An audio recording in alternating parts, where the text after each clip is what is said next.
Yeah, guys. Alright. Where are my notes? Alright. Alright, we're gonna play this game.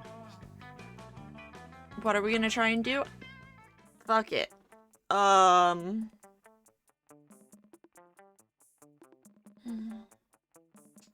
by the tampon. If we don't get a special mystery gift item from buying the gift that keeps on giving or whatever,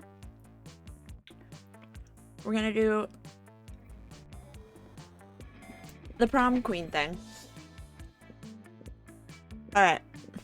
I just woke up from a nap that I didn't set an alarm for. It's fine. Anyways, so Vera is who we want. She's 15 smarts, 11 charm, and 10 money. Alright. We're doing classic. I bought the DLC because it was on sale for like $2, but we're not going to play it yet. We want to finish the first term.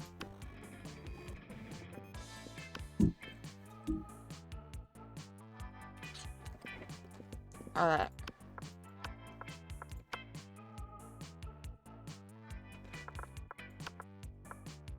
Let's start a fire. Start a fire.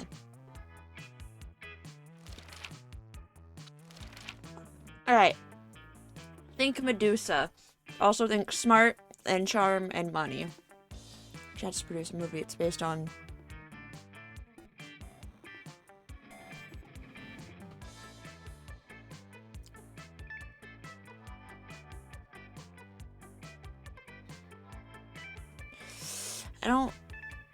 We're gonna go with this one? Okay. Okay. None of those were great. What's your soul emoji? Emoji that speaks the truth of your soul. Snowman, because the motherfucker is in the middle of a blizzard and he's fucking smiling and doesn't give a fuck about. Okay. Caucasian guy with a turban, because fuck stereotypes.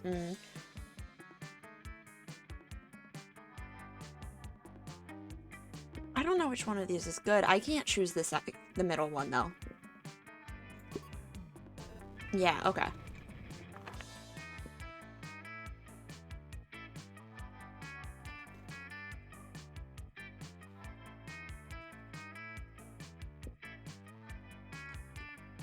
Okay, I think it's gonna be this one. Yeah, cool. So we didn't get any of the stats we need. It's fine. We'll get there. We'll get there.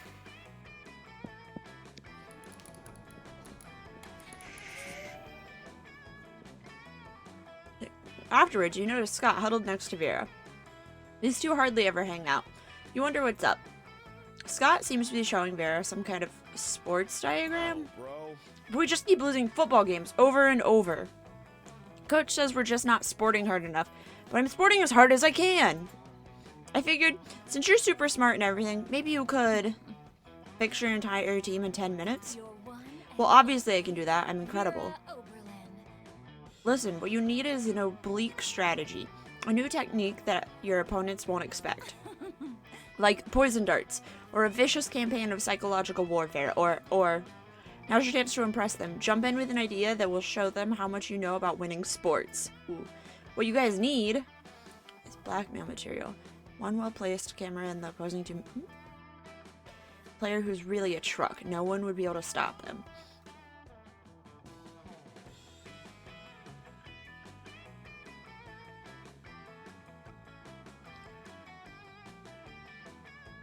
I think this might be creativity.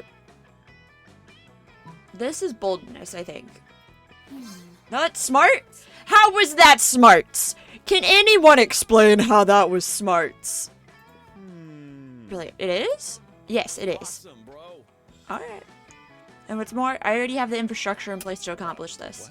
Wait, infrastructure? What are you talking about? Nothing. Definitely haven't planted cameras in the men's locker room, and I'm definitely not selling them to compromising lockerroomnudes.com as a side business, that's for sure. Side business.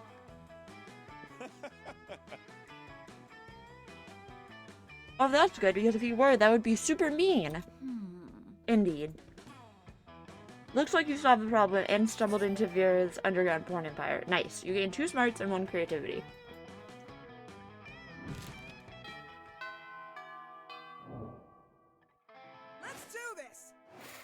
place. Alright. Yeah, we'll go ahead and go here. You take your seat, and if you didn't know any better, you would say that it seems like Vera and Polly are almost more interested in their phones than they are in you. And you do know better. And you know that, yes, that is exactly what's happening right now. Hey there. It's nothing personal, Tori. It's just that Polly and I are very engrossed in texting our financial slave. Yay! Yeah, it's pretty hard to compete with some guy whose fetish is buying you anything you want. That's my fetish, too. Not buying things for people. Having people buy things for me. Duh. Good thing he's rich enough to take care of both of us. You know what they say, true friendship is sharing secrets and financial slaves. Still, I do worry that this arrangement might not be sustainable. What happens if he runs out of money? Our cash flow instantly stops. Besides being handed everything you want on a platter, in this case, platter being an online money transferring platform, is almost boring. Yeah, I get that. It's a little less boring when you're on as much acid as I am right now, but I see what you mean.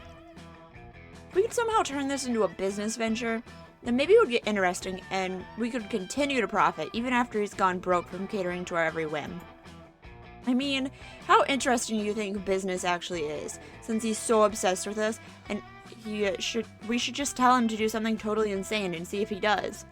I don't know. Weirdo giving away his money and getting into hijinks is great and all, but I want to start making real money. And I think money is fine and all, but my favorite currency is chaos.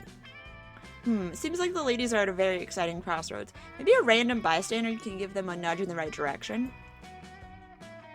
You can easily grow this arrangement into a business, just escalate and delegate. Financial slave go and acquire his own financial slave. Okay, yeah. Aha, that would increase our income exponentially immediately. Which are two of my absolute favorite adverbs when it comes to monetary gain. I mean, one financial slave between the two of us is already strangely a lot to handle, so managing an army of them sounds draining. But as long as it's a pyramid scheme and we're at the top of the pyramid, where we don't have to actually deal with the lowlifes, who cares? Meh, I think I'll just go check on my toilet wine. Don't worry about her. Polly wouldn't know a good business idea if it slapped her on the ass. Which happened one time, actually, but it's a long story, so forget it. What? Anyway, we can tell people in order to become official certified financial slaves, they have to buy a kit of supplies. And they'll start at Dirt Slave. They'll start at Dirt Slave, and then if they get 5 financial slaves under them, they can become a pathetic ground slave, and then they can work their way all the way to Gold, Diamond, Platinum, Salcho, Mocha, Grand, Supreme Slave. This was a great idea, Tori. We should go write the business plan together and prepare to profit. Did Vera just say she wants to profit with you? Holy shit, Vera sharing her cash flow is like third base for her. Awesome.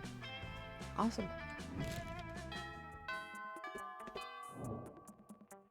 Let's do this! Let's do this.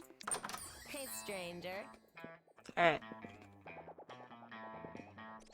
The gift that keeps giving. Thank What is it? you. Drawing from a random kid.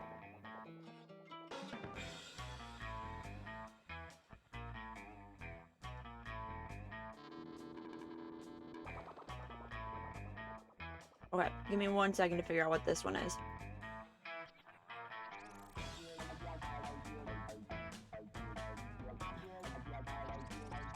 Do.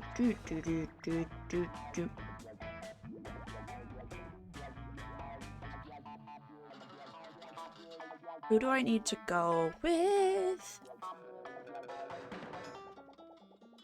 Okay, go to prom with Scott or Vera. Scott would be easy to confirm this one. But, okay, let's see. What are my stats? Okay, 15 smart. We need 15 smart, 11 charm, and 10 money. Like, could I do that? Could I actually do that? 15 smart.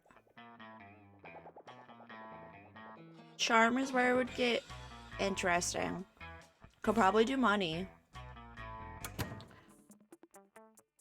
We'll see. We'll see. I guess we should go ahead. Like, we've already started. We've got 2 favor with her.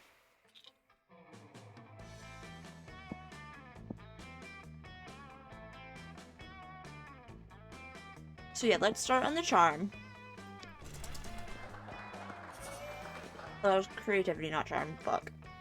After you're walking along, when suddenly a car skids to a halt just in front of you. It's not the most logical location for a speeding car to barrel through, and yet here we are. Vera and Damien hop out. The work isn't bad, it's just not the level it needs to be if you want to win this all-star drag race against a real badass hunk of metal. What's your plan to win, Damien? Just drive your car really, really fast? Of fucking course it is, Vera. That's literally how street racing works. And that may have won you the crown in the past, but it won't work against Justin Darrington. Damien, he's driving the Thunderfuck 5000. The what? And I'm driving Nancy, a pile of shit I lovingly cobbled together out of every car I've ever destroyed, either in a race or just literally destroyed via arson or whatever. And Nancy can take on anyone, anything, anytime. Fucking metal. And the Thunderfuck 5000 is an electric car. Nancy runs on the juice of literal, actual dinosaur corpses. What could be more badass than that? So pathetic. I don't know, maybe running on pure lightning? Nancy's a piece of shit, Damien. Deep down, you know that she does not have what it takes to win us this thing. Seems like this drag race is pretty important to the two of them, and that they're not going to come to an agreement on their own. Looks like it's up to you to be the voice of reason. I choose everything, but Nancy will embrace her inner fierceness with all of Vera's criticisms. Come on, Damien, let's give this car a makeover. So that's creativity. Vera, you're right. Nancy is amazing, but she can't quite make the grade. We need to crossbreed her with a faster car. I think that's smartness. It was! Perfect. We can get a brand new qualified race car, and Damien can still feel like a shitty subpar car is useful. Nancy is a thing of beauty and grace, Vera, but as long as her genes that live on in whatever machine I drive to victory, the plan is a-okay by me. The three of you get to work setting up what could easily be considered one of the most impressive and high-tech car crossbreeding programs in the country. Yeah, I learned how to play the game. You find a very shiny red electric limousine to serve as Nancy's stud and start the breeding process along, which mostly consists of making the cars a reservation at an appropriately fancy and expensive restaurant and loading up their CD player with smooth jazz. Is there another corner I can move the camera to? We'll try there. Just under the stats? Yes, we'll try there. Okay.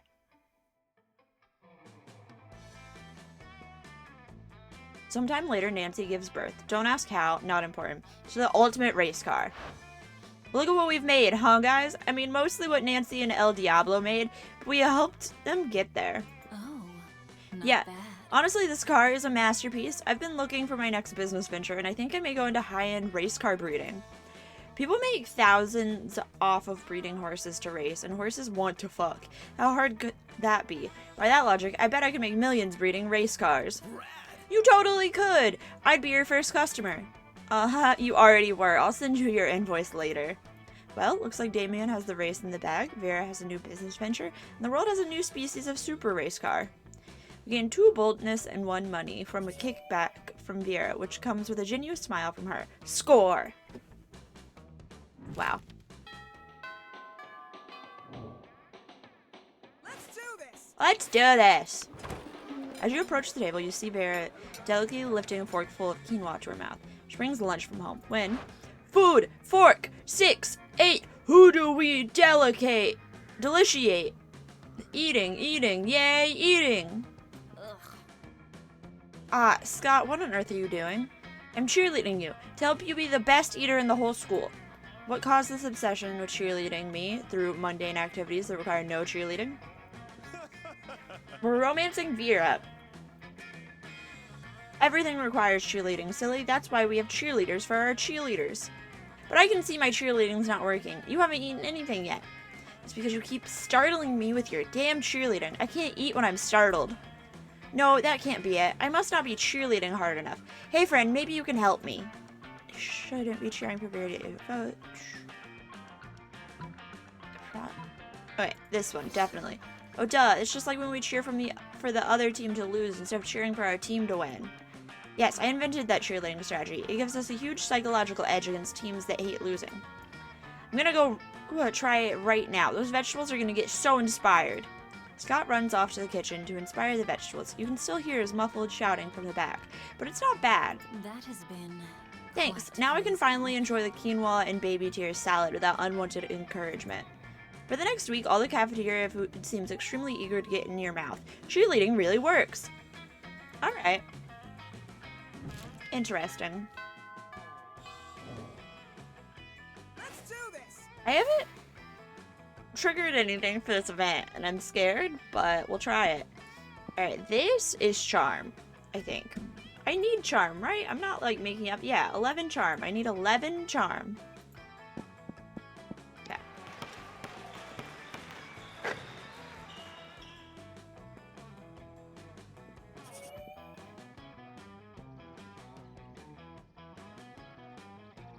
You're happily examining the shitty crayon drawing you got from the store. Think about what kind of frame will enhance its childish colors and stupid composition when Scott approaches you. Hey, bro. Hey Tori, is that a picture? I love pictures. Coach says one picture is worth 1,000 words, and there are so many words I love, like pizza and good and boy, so a picture must be even better. What's your picture saying, bro? It looks like a little stick person holding hands with two big stick persons, and also there's a house, and the sun has hair. You patiently explain to Scott that this is a picture of a family, and that those are solar rays, not hair. Awesome, bro. Oh, so those are two big bros are protecting the little bro? I get it. What? No, you tell Scott that the two big stick figures are parents. Parents? Wow, so that's what parents looks like. I totally have some parents, but... Oh. well, I've never actually seen them. That's okay, though. Once a year, they sneak into our house in the middle of the night and leave me Christmas presents because I'm a good boy and they love me. Haha, you baby. You still think parents leave Christmas presents in the middle of the night? That's a myth. It is?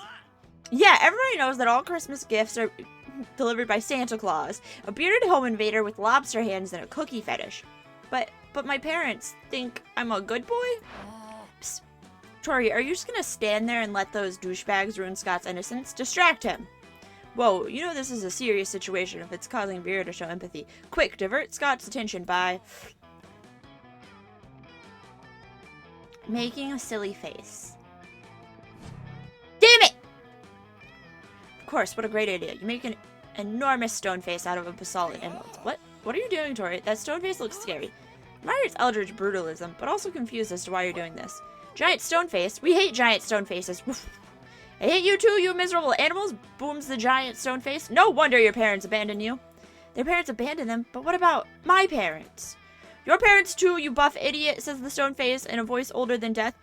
Especially your parents, in fact. Not cool. Oh, wow, okay. You're a failure. You're such a douchebag in an unappealing way, Tori. When they say that sometimes it's better not to tell the truth, they don't mean the alternative is to build a magic stone face to tell the truth for you. No, it's okay. I guess it was time for me to accept the truth. Woof, woof, woof, woof, woof. You slink away in shame. The face you made wasn't funny at all, and rolls that spooky eye and dramatically lowers everyone's self-esteem. You lose 2 charm and 1 money. That stone head was expensive. Did I fail? Let's do How do I know if I failed?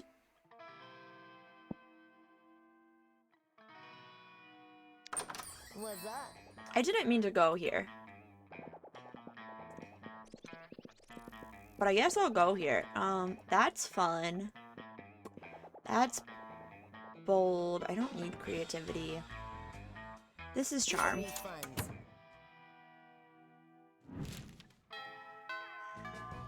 Probably shouldn't have bought that. I need money, actually. Let's do this. Watching Vera eat is usually pretty disturbing. Her snakes eat at the same time she does. But at least it's usually quiet. This time, however, Scott is doing his best to change that. Go, Lefty! Gobble that! Oh, we've done this one 50 million times. Yeah.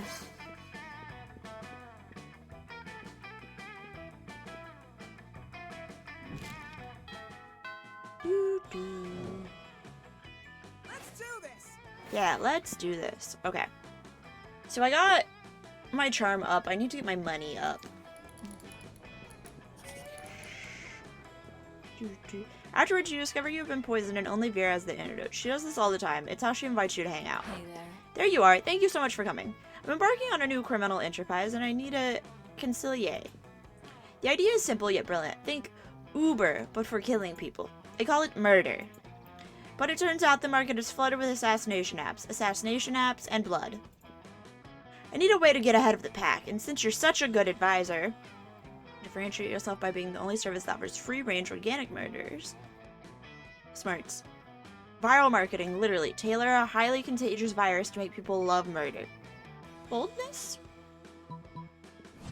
Damn it, that was creativity! Ah, I don't know this game, actually. Did you just say free? Yeah. I'm allergic to free. Yeah, I think I've done this before. Somebody inject me with a syringe full of liquid gold. You hurry to obey, but you are beaten to the punch by Trevor, the cock-blocking puma. Bummer. Alright. This is going great. This is going great, everyone! Let's do This this. is gonna be like when I had negative stats.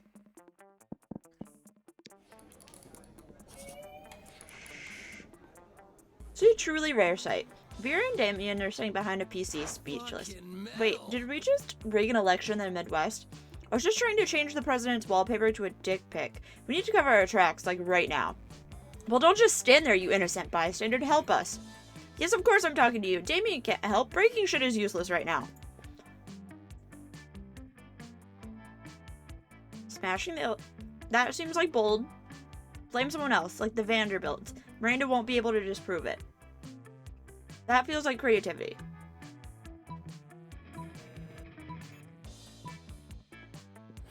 That was smarts. Don't know.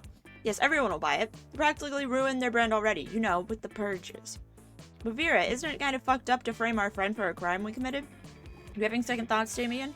You want hell to be seen backing a political candidate in this election? Fuck no, hell is all about strong, independent evil. We've got to drain the swamp and replace it with a lake of fire. Anyway, enough politics. You get 2 boldness and 1 smarts. Cool. Let's do this. Find Vera sitting in front of a pile of money instead of food. As usual, Damien comes over and drops his own money pile on the table. And also some organs. Not bad, but I prefer to exert a little less effort for my income. Rejected swamp creature slumps over to the table and adds some money to Vera's pile. Income? You mean this stuff? This is just what people throw at me to get me to stop punching them. And this is what people throw at me to keep me from revealing what kind of porn they're into. But I agree, the money is only secondary. The frowns on their faces are their own reward. Still, I'm always looking to improve efficiency. If you tried developing business contacts in hell, your victims will be even more terrified if they know death won't save them. Yeah, but that doesn't work on the undead. For those, you need a priest. A priest? You know how my family feels about priests. Ugh, I'm sick of terrorizing people one at a time. There's gotta be a way to terrorize everybody in the cafeteria at once. And make money at the same time. I'm sure there is. That is, after all, the essence of capitalism. Should everyone? Okay. Yes. Simple, elegant, raunchy. I like your style. But how are you going to trick a whole room full of people into having an orgy? Don't tell me you don't know how to do that. Is this something you do all the time? Is this something you don't do all the time? I thought you were Prince of Hell. Yeah, but I'm Prince of the burning part of hell, not the sexy part of hell. That explains it. Well, to answer your question, this is a room full of high schoolers. A slight breeze could instigate an orgy. Although the succubus sauce I snuck into the sloppy joes won't hurt either. Certainly doesn't. You, Vera, and Damien retreat to a safe distance to fill the sexy carnage and avoid the fluids. Cool. I don't think that I Let's do this. am doing that event. In the course of your activities, you come across Vera and Polly hatching yet another scheme. Sneak a little closer so you can eavesdrop. Listen, this has been a fruitful partnership so far, in terms of making people look like imbeciles. But I think it's time we monetize. Sick burns don't buy fresh outfits. Yeah, fine, whatever. I guess I could use some new thongs or whatever, but like, I don't want to stop making people look dumb just so we can make money. I don't want to sell out. Personally, I can't wait to sell out. But you have a point. We can't sacrifice our brand. The question, of course, is how do we do both? Yeah, how do we get rich off yanking people's chains? Careful with your choice of words, Polly. What? Chains are a big thing for ghosts. Of course. They don't seem to be having the immediate ideas. Maybe you can offer a solution. Why don't you make a phony workout craze? It worked for Frank Pilates, the inventor of Pilates. Oh man, do I have a great prank for you. It's called stealing. That's bold. Bold. I like where your head's at, but it could use a catchier name. What about humping? Humping is already a thing. Yeah, but it's awesome. Fair point, but we need something classier. Something that says this is cool and also legal. Oh, theft. Warmer, warmer. Oh, what about finance? That's already a thing. Fine. How about ambush finance? Ooh, yes, that's hot. You leave them to discuss whether they can trademark stealing. Meanwhile, you gain 2 creativity and 1 boldness. It's not what I need! Let's do this.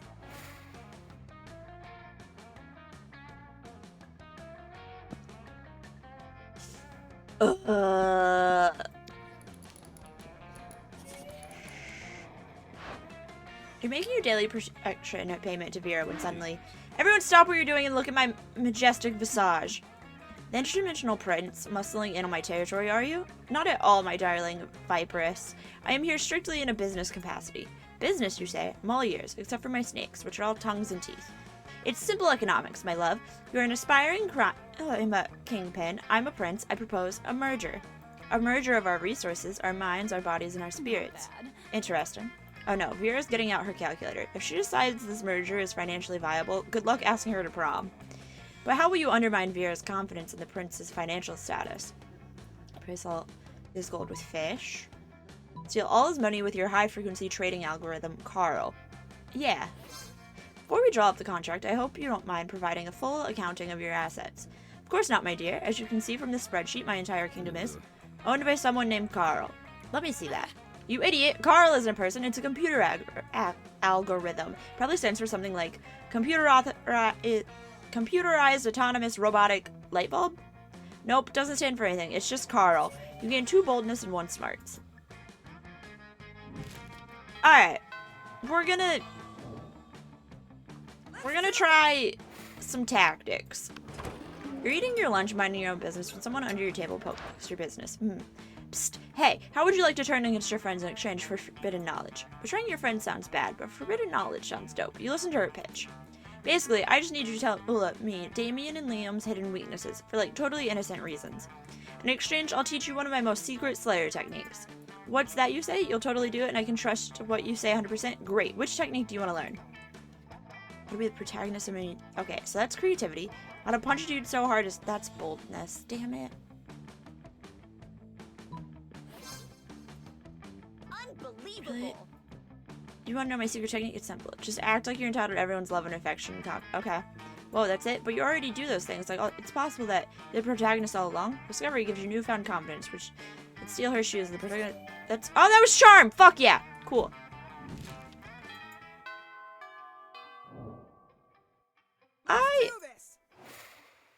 I'm gonna do a dumb thing. Show me that money. Thanks. Okay. It's not gonna work, but it's fine. Let's do this. Okay. I need to get my smarts up. Hey, stranger. I went to the wrong place! It's fine. It's fine. I have no money. It's fine. I'll figure out everything, I think. Maybe. Probably not. No. I am failing everything. It's fine. Definitely trying to enjoy your meal in peace, but Coach insists on striking up a conversation.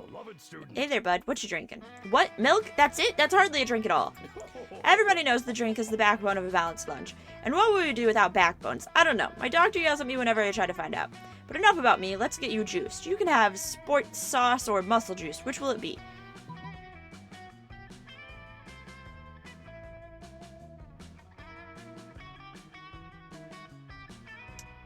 Sure, both. Both. What a bold choice. Okay. Especially considering that those 2 liquids combine create another highly explosive liquid. But you know what they say, you can't make an omelet without drinking a few explosives. Bottoms up. You grab the 2 bottles from Coach and squirt them into your mouth. Cowabunga. Luckily, your stomach is rated as a Class 5 atomic bomb shelter, so you avoid any negative consequences. Your classmates see that you're literally willing to drink a bomb for no reason, and though they ceremonially award you 4 boldness. I don't know what skill the whiskey would have taken or given me, but it would have been cool.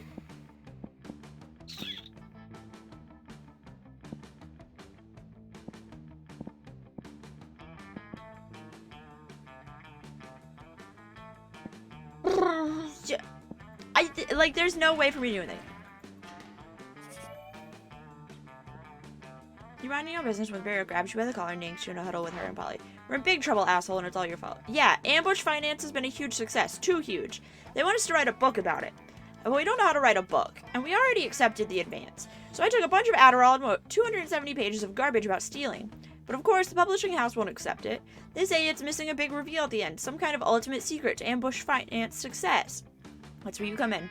Yeah, you came up with the idea in the first place, for which we owe you absolutely no royalties, by the way. So we figured you could help us come up with a big secret for the end of the book. What do you say? Keep in mind that if you say no, I will have to you skinned. Ultimate secret to ambush finance is that there's no secret and you're all suckers for buying this book. The ultimate secret to ambush finance was inside you all along. Organs. You can steal organs and sell them for a ton of money. Doesn't matter. Oh snap, that's the ultimate prank. We're stealing their money by tricking them into buying a book about stealing money. True. Very mean and very on brand. And if anyone complains, we'll just tell them that it's an avant-garde self-help. French words always shut people up. Sweet, I'll go put this into the final draft. Great, but remember, Polly, we've got a bank heist scheduled for 5:30. We can't be slacking off now that we're celebrity burglars. Roger that. Man, this is so much fun, I can't believe it's legal. Of course. You're gonna pretend you didn't hear all of that. You gain 2 fun and 1 creativity.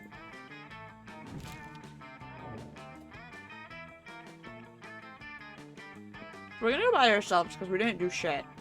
Let's do this. Like, we absolutely did nothing. We asked no one to prom. You told yourself you didn't need anyone. And you know, on a theoretical level, that's completely true. But this just seems like a way of avoiding potential rejection. We all fear rejection, sweetheart, but it's a part of life. Victory is for those who try. And you haven't. Prom night is here and you can't help but wonder if you had a chance with any of your classmates. Those who fail have at least tried, and you tonight, you failed in your own way without even trying, which has some kind of twisted merit in its own right. Doubts will haunt you till the day you die. Prom was a once-in-a-lifetime opportunity and now it's gone. Oh no, wait, this is a video game. You can try and play again. Lucky bastard. I failed at everything.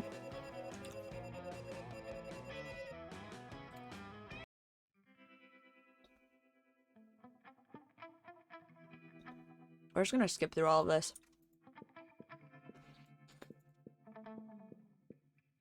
Because we've seen, like, all of this.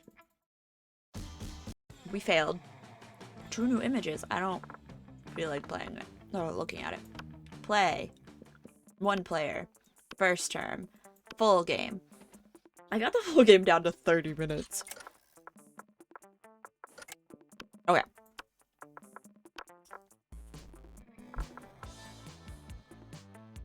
We're gonna do it. We're gonna accomplish something. I promise you. Okay. So, again, we're gonna buy the gift that keeps on giving. If it's not a secret ending thing, we do Vera. Everyone just logged on to play Elden Ring. Hi, guys. Anyways. We're gonna romance Vera, and we're gonna do the prom queen thing. And we're not gonna fail. Build a 100-foot statue commemorating an event so that in 1,000 years, archaeologists can learn something about the people of our time. What does the statue represent? Glorious instant when your friend stopped you from texting embarrassing stuff. Your least favorite political figure being devoured by rabid rhinoceri. The mind-blowing twist in your favorite TV show that clearly changed the life of everyone forever, unlike all the boring stuff they show on the news.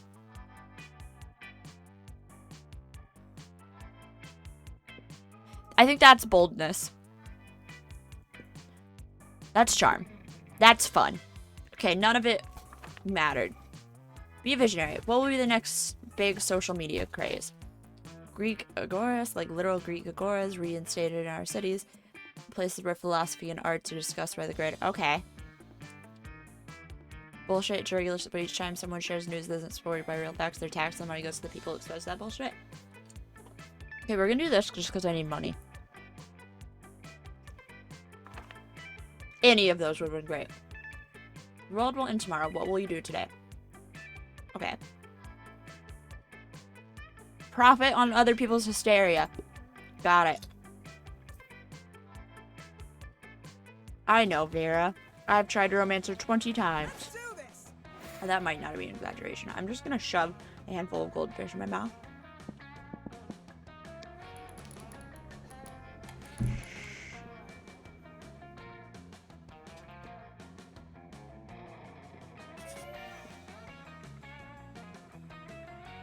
Later, you come across Damien and Vera in the hallway, nonchalantly holding a locker shut with all their strength. The locker has a sign on it that says nothing to see here and is screaming.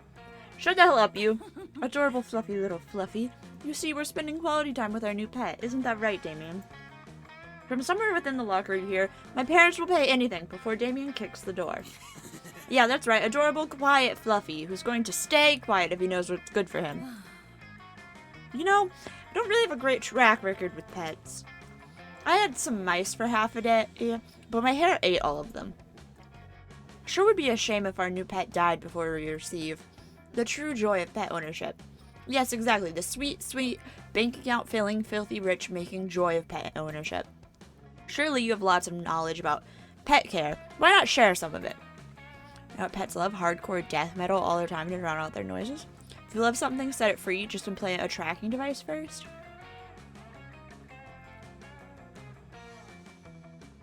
This is fun. That's smart. I think this is fun. Yeah. Perfect. Let's crank that shit. Am I out of cold fish crackers? Damien pulls out his eye banshee and blasts some truly vulgar sludge core. Quickly, the cries of "No, please, just help me" are drowned out by the sounds of a Yeti playing the electric pickaxe. This is the perfect cover of comforting sound for sweet little Fluffy to be lulled to sleep by. Yeah! That has been Now, do I want to quite order pleasing. these Komodo dragon skin shoes in 4-inch or 6-inch heels? Oh, the joy of knowing that crime truly does pay. You gain 2 boldness and 1 fun. A Yeti rocker is pretty kick-ass. Let's do this. Alright.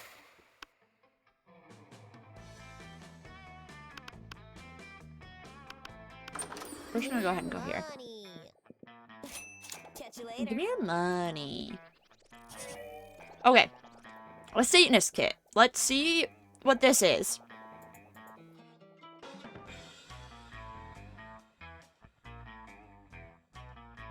Oh, it just boosts stats. Okay. Alright. So we are gonna buy the tampon. Wow, my creativity is so low. My smart's so high. So we're gonna buy the tampon. We're gonna romance Vera. It's gonna work. Let's do this. She hoped. Okay. I need to up my charm.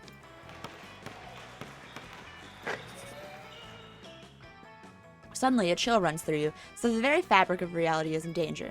Scanning your surroundings, you quickly discover the reason for the feeling. Polly and Damien are together and they're bored. Damien.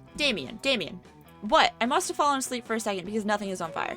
I know, right? Nothing crazy has happened in the last 47 minutes, and I'm dead! I mean, I am literally actually dead, but also I am dead because of how bored I am. What if we just...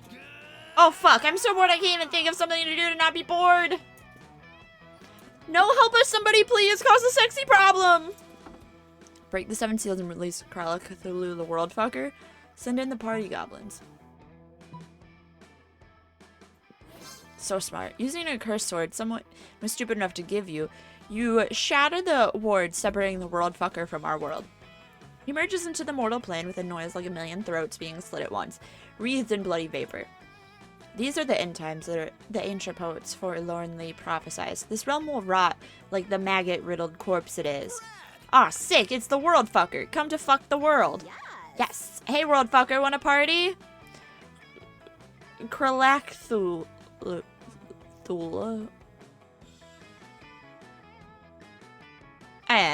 Speaks with a voice like a snake eating itself. He says, hell yes.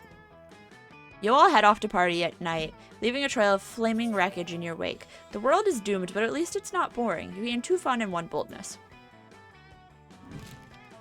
Alright, time to buy the tampon. We all say. Do this.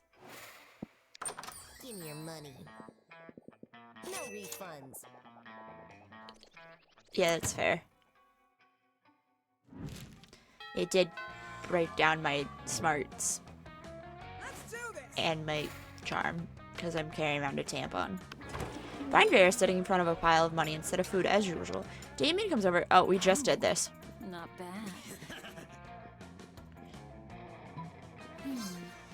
We're just gonna skip through it because we just did this one.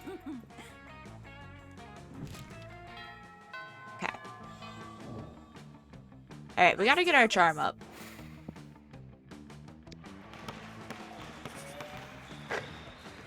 The game was so close, the other team demands a rematch. This one goes way worse. Your team is down to just you and Damien. The other team has all the balls except for the one you're holding. We're boned. Time to just cover our nuts and let them get it over with. I mean, I'm only in this game so I can accidentally hit people in the face. I'm not, like, skilled. I mean, and it's not like you have some sort of super secret ultimate dodgeball trick hidden up your ass, right? Actually, you do. You take a deep breath and bust out your ultimate technique. 5-point ball exploding heart. No, so, never mind. Okay. You're not sure what happens after that, but the next thing you remember, you're suspended from the rafters by your underwear drenched in mayonnaise. Damien and the others stand down below you, hitting you with dodgeballs. They say they're trying to get you down, but you doubt it. That's the last time you hire a dodgeball sensei through classified ads. You lose 2 boldness and 1 smarts. Cool. Didn't think that was creativity, but yeah. Let's do this. No. Okay. I'll go get money. You're distracted from your work by some very creative swearing from across the room. Sounds like Damien. No one else can curse quite so fluently. You greasy mound of possum tits. Why don't you eat your keyboard and shit out of life, loser? Can't help going over to investigate. It seems like he's playing the popular and extremely competitive online game, Federation of Fables. Judging by his swearing, he's not doing very well. And judging by the laughter coming over the voice chat, it doesn't look like his swearing is working either. It looks like he's about to put his fist through the monitor. You gotta help him out. You play this game all the time. It's time to reveal Damien the most fucked up secrets of Federation of Fables. Speak the forbidden name of the faceless goat god into the microphone, driving the opposing team mad.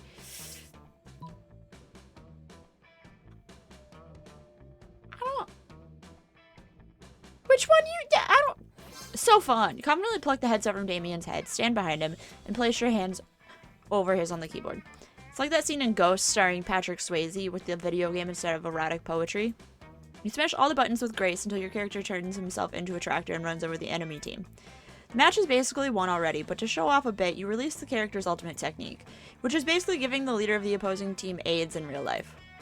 Whoa, did you just give that fucker AIDS? That's so much better than just cursing! I had no idea this character was capable of all of this. I should have suspected it, since its name is Osvaldo the Were-Tractor, Guardian of AIDS. Who the hell makes these games? Well, at least you're the one who romanced Damien a bit, and not the guy who just got AIDS. You gain 2 fun and 1 boldness. I don't need either of those stats, thank you. Can I please just get some charm? Let's do this. Let's do this. You find Damien and Vera hunched over a scale model of spooky National Bank made of milk cartons, lunch trays, and ketchup packets. Alright, we're gonna go in through the side entrance, disable the alarms with an EMP, and blow the safe. Why don't we just blow up the side entrance, blow up the alarms, and blow up the safe? Because we only have so much C4, Damien. That sounds like a personal problem. What's this thing? Damien points at a kosher dill pickle in front of the vault labeled Police Ogre. That's the Police Ogre. He's got eyes all the way around his head, never sleeps, doesn't take bribes, is invincible in combat. Can we blow him up? No, we can't blow him up. We need to find a way around him. Well, I'm out of ideas. Tori, look, cut you in on the heist if you can solve this ogre problem for us. Luckily, you're a heist mastermind. Before Vera or Damien can react to you. Yeah. Quick as a flash, you take a cab over to the bank, walk into the front door, fist bump the police ogre, and walk out with all the money. You ride back to school and dump half the money out on the table, totally burying the shitty scale model of the bank. What? How? You explain that you and the police ogre go to the same salsa dancing class. Taking advantage of personal friendships for illicit profit? I've never respected you more. I assume this pile of money and gold ingots is my share? You nod sexily. Hey, where's my cut? I've got your cut right here, interloper. Vera stabs Damien with one of their responsibly sharp butter knives the school cafeteria provides. You've never been more turned on. Alright. Let's do this. Let's do this. Alright.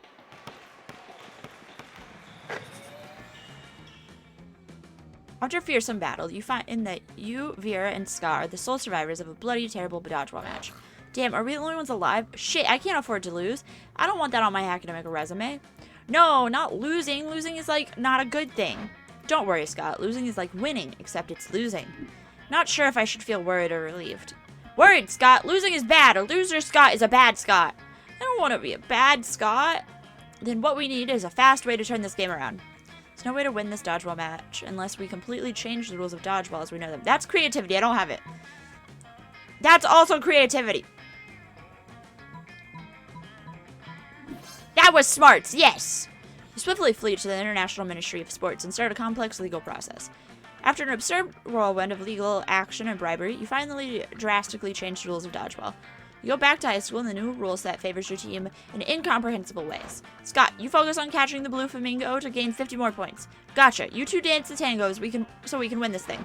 You dance all the right moves that officially end the match, way ahead of the other team, who are still combing the hair of their team llama. Well, I have no idea what happened, but according to this rulebook, you won. Holy cow, kids, I don't remember any of these rules. I guess my memory lost remembering stuff. Don't worry, coach. Losing is like winning, except instead of winning, it's losing. That's right, Vera. If you've learned that, it means I've won at the ancient sport of teaching. Who knew that subverting the rules of a sport was that easy? We live in a wonderful and twisted world. You end up reverting the rules back to how they were before, but boy is that fun. You gain 2 creativity and 1 fun. There's so many funs. Not funds, but funs. Let's do this. Let's do this. I need more charm. Can Vera be like, I need to sacrifice a goat? Later, you see Vera cackling to herself in the hallway, which is whatever, but you might as well find out why. Just practicing my prom queen acceptance speech in my mind. It's not like the title bears any meaning whatsoever, of course. I really do consider the whole thing way beneath me. However, considering how much meaning other girls put on it, I can't risk some uppity bitch thinking she's better than I am. Plus, it's not bad branding either. I could see using a victory to start a line of successful prom queen accessories guaranteed to get you the win. Perfect prom shoes, the right makeup, fancy knives to take out your opponents. Speaking of which, I assume this goes without saying, but I'm not leaving anything to chance. I'll be doing a blood ritual to ensure my win.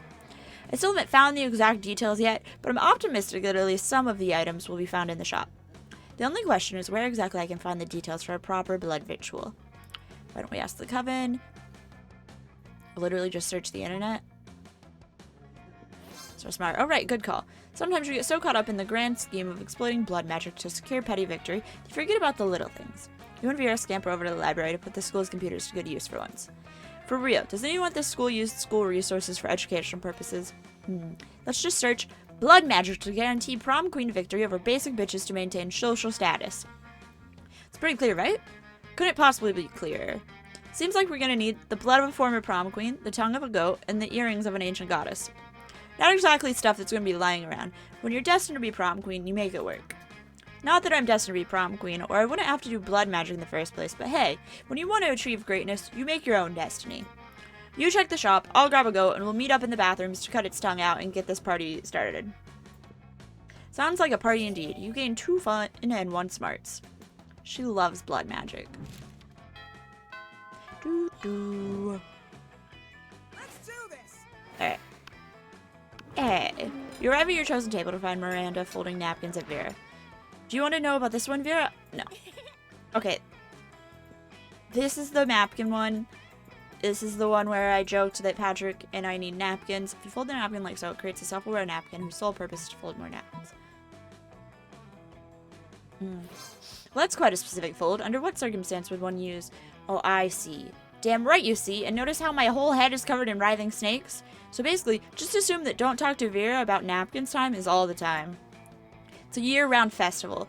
People the world over celebrate it by not folding napkins at me. Well, it's not a very elaborate napkin fold, is it?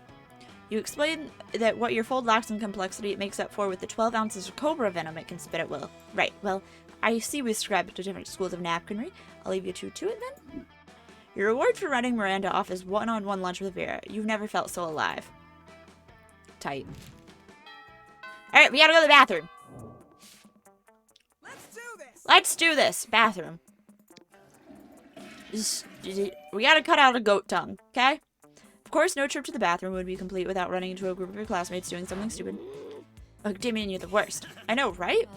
She meant that in a bad way. Did you really have to set fire to an entire deck of cards? I don't know. Did the deck of cards have to keep dealing me shitty hands? Not necessarily. That's not how probability works. Well, then I guess I didn't necessarily need to set it on fire. But since when has that stopped me? Well, now you've stopped all of us from playing poker. Now what are we gonna bet on? Mama needs a new pair of shoes. Yes, I drive almost I derive an almost sexual pleasure from taking your money. So what's the new game? Ooh, you know the perfect poker alternative. Russian roulette? The stock market.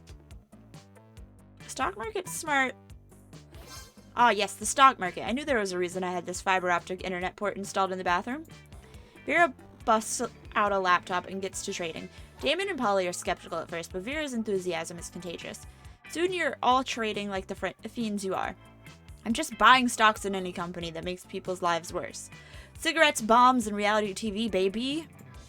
I'm focusing on index funds, leveraging commodities, futures, and maintaining a diversified portfolio. I'm buying any stock with a 69 in the price. Somehow, all of you make basically the same amount of money. You use most of it to buy 5 flamingos made of pure gold, mostly because you're drunk with power, and also, just very drunk. You still end up with 2 fun and 1 money. Why didn't we cut out a goat's tongue? How many times do I have to go into the bathrooms? I still need 5 charm. But I'm gonna keep going to the bathroom, I guess.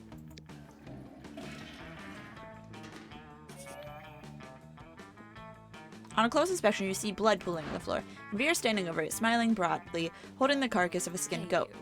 Hey, thanks for coming. The fun's just getting started. I know we only need the goat's tongue, but like, if you're gonna take the tongue from a goat, might as well take the skin too, and make yourself a pair of sweet boots. Not that I know how to sew, or would take the time to, even if I did, but Miranda has some mer-slaves I can borrow. It's a pretty nice tongue, right? Not too fat, not too thin, the right kind of purple. I think I'll be the most beautiful, regal, fair prom queen ever to grace spooky high school in no time at all. It's not a bad plan, except that spiders need to relieve themselves too. So at that moment, the principal giant spider walks in to use the toilet. Oh hey! Good afternoon, Principal Giant Spider. Just holding this skinned goat on school property because it's for Animal Abuse 3. We're getting a head start on our homework. Because this goat is a spy from the rival institution. Okay. Principal Giant Spider nods appreciatively. It's always nice to see our students take an initiative about learning things. I'm very proud of the school's success and well-organized extracurriculars and the healthy social life of my students. But it does seem like people get a little hung up on certain school events. Seriously, prom is one night. One night! A proper education lasts a lifetime. Yup, that's why we're so glad to be doing this right now, because it has nothing to do with prom. Just good old-fashioned learning. Alright, students, carry on with your learning. Prom! One night! Honestly, I'm not even gonna try to be prom queen. Principal Giant Spider exits, leaving you and Vera to pocket the necessary goat tongue. Not trying to be prom queen. I will be prom queen. 2 down, goddess earrings to go. Maybe Principal Giant Spider has a point about focusing on schoolwork, but fuck it. Prom's awesome. You gain 2 fun and 1 creativity.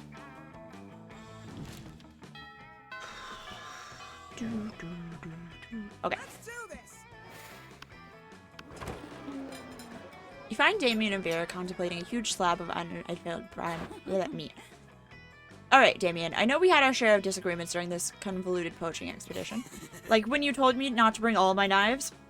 But I trust we can now put our differences behind us and enjoy the fruits of our labors. You mean the meats of our labors? Yes, together we will enjoy this raw, bloody cut of meat as a symbol of our... We've done this. He wants to burn it, she wants to eat it raw. Steak is too cooked already? Yes. Okay. I have to get charm. Let's do this. Okay. Alright. During the next match, your team is struggling, and one of your teammates is distracted with some other shit. Guess which one? Polly, are you just scrolling through dick pics on Vampire? No, Vera. I'm totally participating and engaging in physical activity. I just love gym class. Come on, Polly. Do you really want the shame of losing to Liam? He's been doing organic blood shots out of a rabbit skull in between rounds. Damien's gonna shove it in our faces. I hate when Damien tries to shove anything in my face. Look, I like winning as much as the next monster, but why is dodgeball apparently the only sport we ever play at this school? Some schools do volleyball and gym, or track and field, or cross-country skiing. But what we have is dodgeball, and I want to win it. When life gives you lemons, you gotta squirt some lemon juice in someone's eyes. Totally. Let me just finish editing this selfie. Have you seen this massacre filter? Adorbs. Maybe there's a way to inspire Polly to get on your level and lead you to victory. Wouldn't all of you be happier that way? Just dancing that you can win at? That's creativity. Distract Polly, smash your cell phone, and blame the other team. Bold. Shoot Vera a meaningful look, which conveys your entire plan because monster skills. Hey, Polly, is that a bag of cocaine someone left on the bleachers? What? Who leaves their coke unprotected? I always keep mine in my bra, so it's close to where my heart used to be. The moment Polly's head is turned, you knock the cell phone out of her hands and place a ball at her feet. What? Polly, it looks like the other team threw a ball that shattered your cell phone. What an unexpected calamity. Are you kidding me? No one messes with my phone! Grah! You've never seen Polly like this, and you hope never to again. She's clearly an expert at handling balls. Soon the entire opposing team has fallen. It also helps that balls thrown at Polly go straight through her. That'll show him what happens to people who mess with my phone. Good thing that she doesn't know that it's in the case people, that in this case people is you. You gain 2 fun and 1 boldness. I have so many points. Let's do this.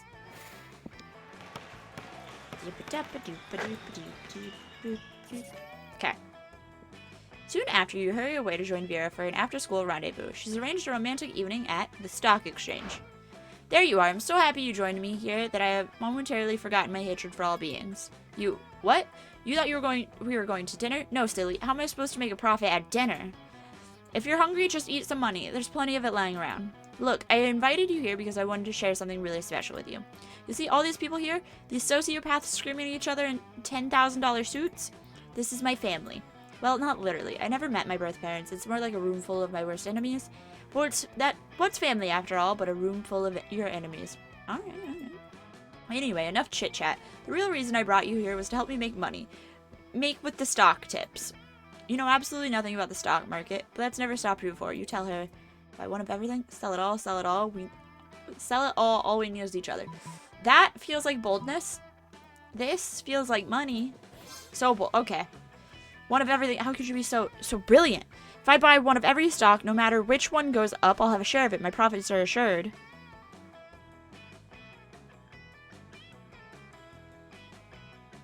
I don't know what just happened. Wait, what are you doing over there? Tearing off that stockbroker's suspenders? Are you? My God, you're even cleverer than I thought. You didn't mean I should buy one of every stock. You meant I should buy one of everything. You didn't mean buy, you meant steal. You, sir, your pants. Give them to me. Don't argue with me. I have snakes for hair. She got a point. She do got snakes for hair. You should probably just give her your pants. You and Vera dash around the room, stealing suit jackets, gold watches, silk underwear, and a very nice potted plant. Why do they have a potted plant? I've never felt more alive! Did you know that 90% of paper money contains traces of cocaine? There was more than money in that money salad you guys just ate. You gained 2 creativity and 1 money.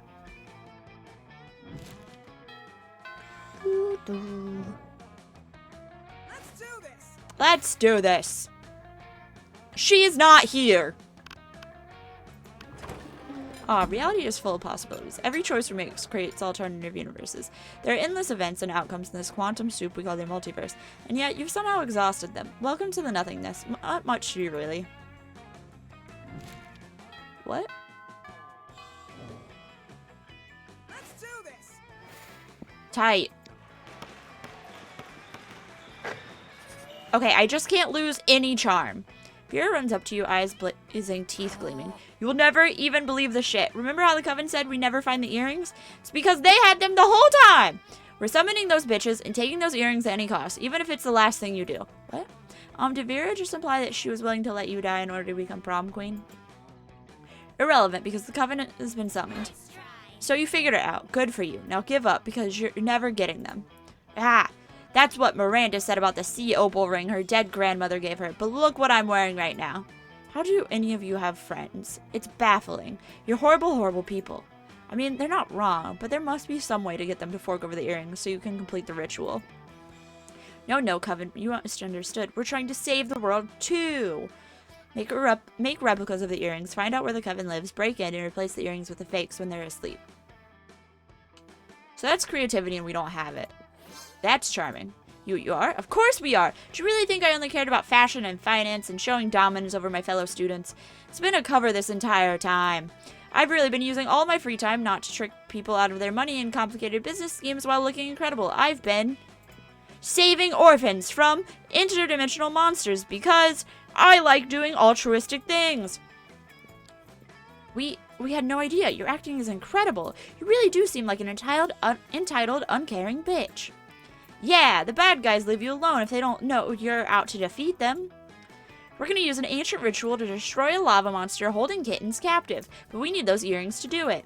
Take them. Take the earrings. We were truly starting to lose faith in humanity. Thank goodness you secretly had a pure heart and good intentions this entire time. Exactly. With that, the coven disappears in a puff of smoke. Just trying to get a cough drop in my mouth because I screamed a lot. Anyway. Disappears in a puff of smoke, smiling broadly, finally believing that there truly is good in the world. Haha, suckers! Can you imagine? Now let's go make me prom queen. It's always nice to make a friend happy, even if Vera doesn't actually want to do good in the world. Maybe she'll do you. You gain 2 boldness and 1 fun. I have so much fun. We're gonna take Vera. Hi. Let's do this. Let's do this! Prom? Ha! You helped me prepare one blood ritual to assure my crown, and suddenly you think I'll go to prom with you?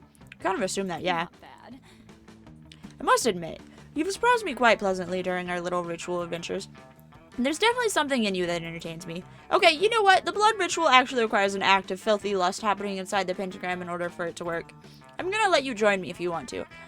Let's do that. See how it goes and decide what to do from there. If you're blood ritual material, you might actually be prom date material too. So, deal? Deal. Let's do some magic. Fuck. That's kinda hot. Holy potatoes. Who would have thought blood rituals could be this awesome? You act cool through the whole thing to impress Vera. But inside, you're already thinking that someday you'll tell your grandkids this is how the 2 of you fell in love. But for now, keep it cool. Oh, and you also totally end up going to prom together. Most likely to become a lasagna. What? Interesting. Alright, let's... Vera realized she was a character in a video game, which infuriated her. She spent her life making connections and building power. She's not part of the game, she plays the game. So be careful, maybe she's the one pulling your strings. Scott became an athlete. Not so long ago, he won a prestigious national award for being the best at doing sports. Polly took a summer job as the ghost of Christmas present. She spent most of her time partying. There was almost no work because, you know, it was summer. For those 6 weeks, okay.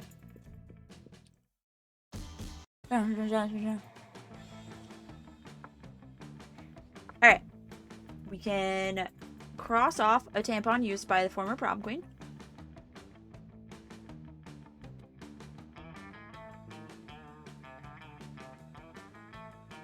Alright.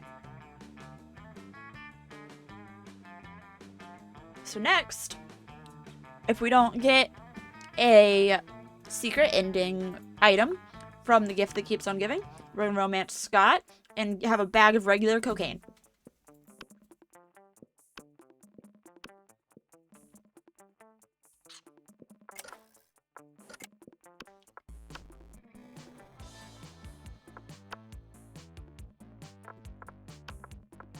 Here we go. Here we go! Alright, think Dog Boy. Think Dog Boy. Coolest reality show would be... Okay, dog, think none of this. Money.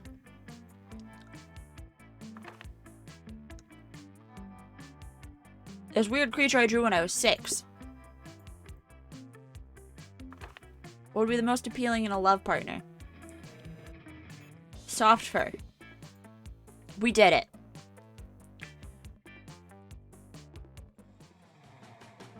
Let's do this. Yeah, let's do this.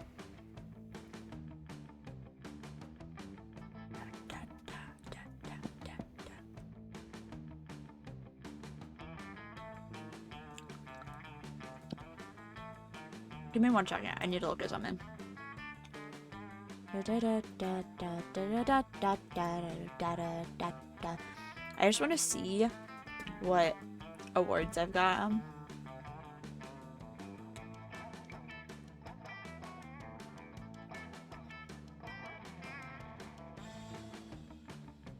Okay, I went to the gym all times. I went to the library all times.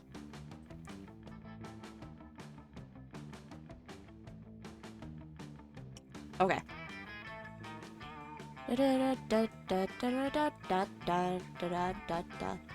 Okay. So We're gonna go to the outdoors. Yeah, because we went gym, library, do outdoors.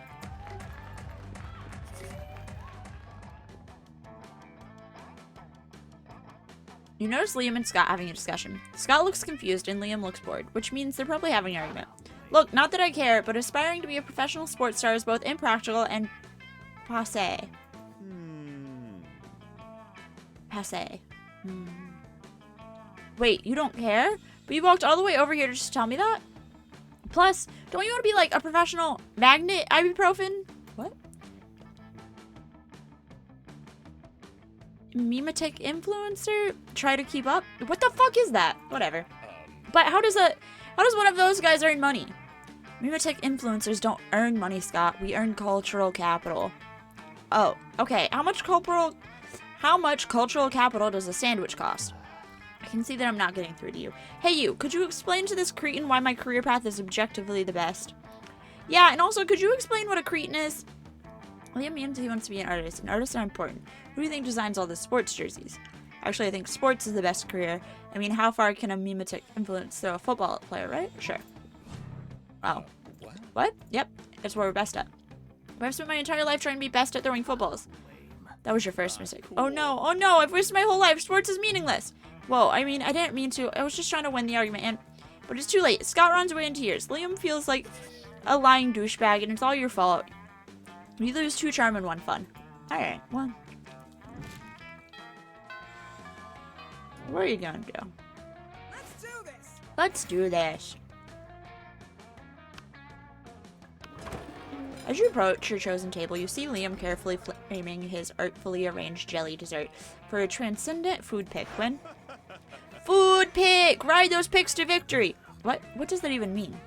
When I say food, you say pick. Food! No. Food! Stop. 2, 4, picks, 8. Food do we appreciate? Food picks, go! Cease this incessant chanting this instant. What? But I'm trying to help you take the best food pick. You've been trying to take this food pick for like 20 minutes now. You gotta snap a pic so you can eat your tasty food. I don't eat, Scott. I only order this food so I can take pictures of it, and you're not helping. I know. My cheerleading just isn't good enough. What I need is a cheer partner to take me to the next level. No, what you need is a swift kick in the... But it's too late. Scott's already chosen you as his cheer partner. Now it's up to you. What the 2 of you will do.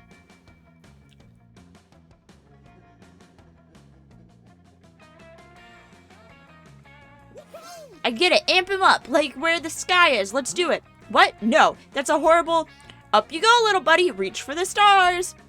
Okay, I'm actually getting some very artistic angles on my food from up here, but this is still not okay. Oh, Liam, always being sarcastic. He loves it.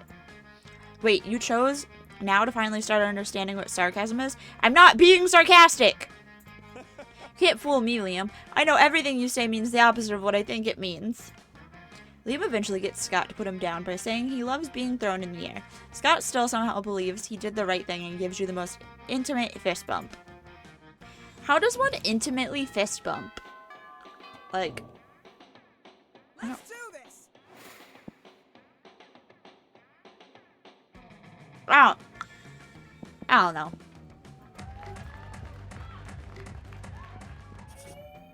I should have went to the store, but I didn't.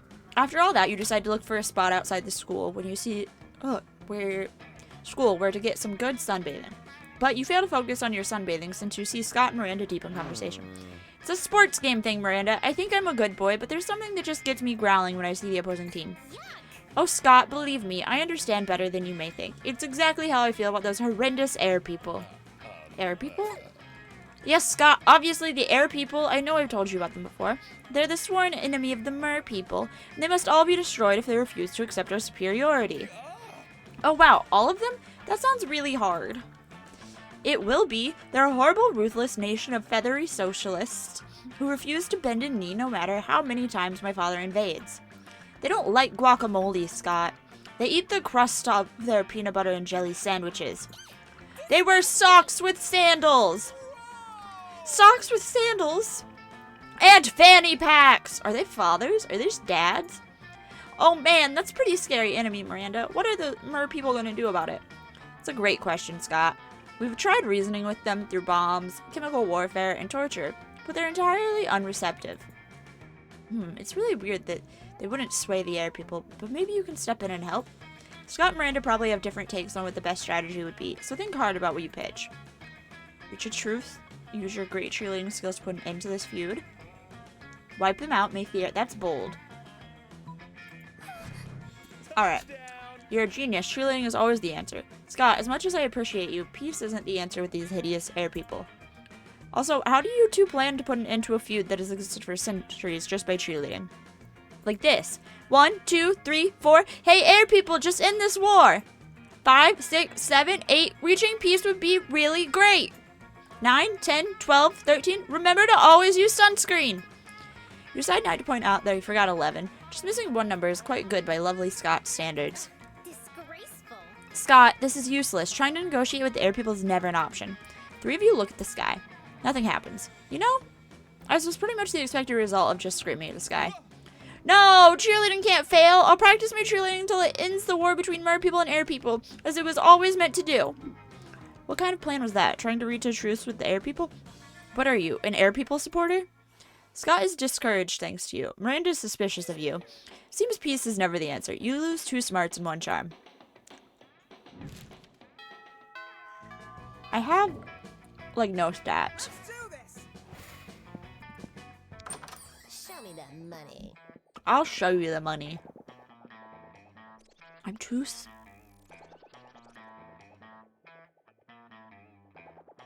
$10? Cocaine is 10? Okay. See you later. Mind control. Alright. What's the mind control one do? 2 secret endings?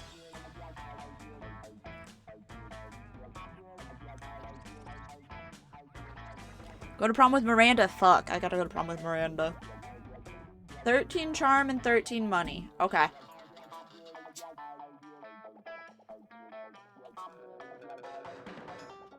I said it's 2 secret endings.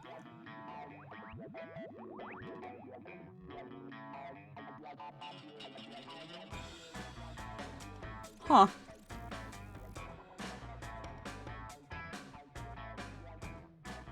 Interesting.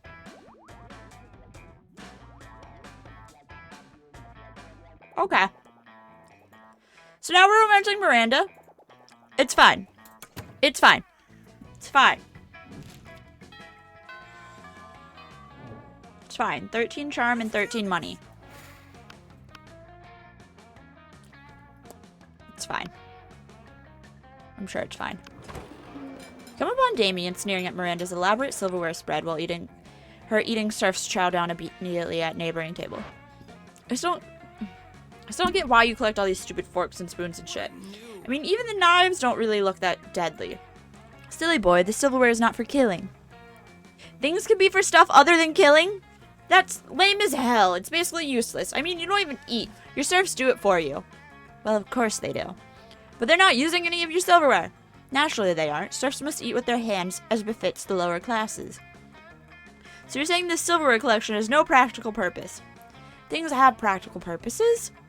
Stu could go round and round like this forever, unless you say something to resolve this dispute. Lay off Miranda, Damien. What about your collection of exotic corpses? Yes. That's different. Those corpses are useful. Useful for what? For holding down important documents. What important documents? Documents about very important... fine. I guess I don't use the stupid corpses for anything. I just stack them in a shed and occasionally dress them up in silly costumes. There, are you happy? Extremely. Whatever, I'm gonna go play with my corpses. You stay behind with Miranda to admire her collection. She even teaches you how to use the romance fork. Smooth.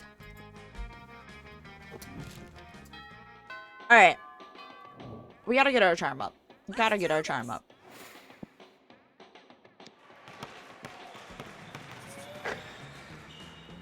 Suddenly, you hear the elegant gurgling sound of water trumpets. Miranda's about to issue a royal decree. Bow to Miranda Vanderbilt. I, Princess Miranda Vanderbilt, grant you permission to speak casually with me for a short period. You're welcome. Fuck yeah, you're awesome at speaking casually. Let's do this. Now that we're speaking casually, I really wanted to tell you about the event of the season. No, not prom. I mean the event of the season for poor people. I mean the Royal Winter Surf Party. Mandatory celebration festivity of serfly service. My serfs and I are total BFFs, so I've decided to throw them all a party to celebrate their lifelong mandatory service to the Royal Vanderbilts. And since I love my serfs so much, this party must be absolute best. I'll spare no expense. So all of my serfs build an underwater grand hall for the celebration. Should only take about 12 days of non-stop back-breaking labor. Plus, we'll need decorations for the party, so I'll have some serfs get dressed up and tie themselves to the walls. So cute. And we don't want any of my serfs missing the party if their family members get sick, so we'll have to issue a decree serfs are no longer allowed to have families. I'm the most generous princess of all time. Sorry, I had a cough drop stuck to my tooth. Oh.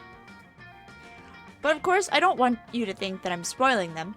So I'll need your mind control classes just to make sure we don't have any serfs insisting that they value their families or anything dumb like that.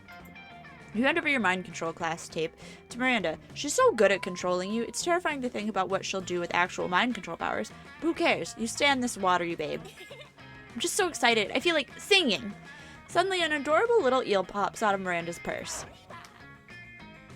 That was fucking knockoff flounder. Yes, that's a great idea, Princess Miranda. Let's sing. Miranda starts belting and the eel starts singing back up.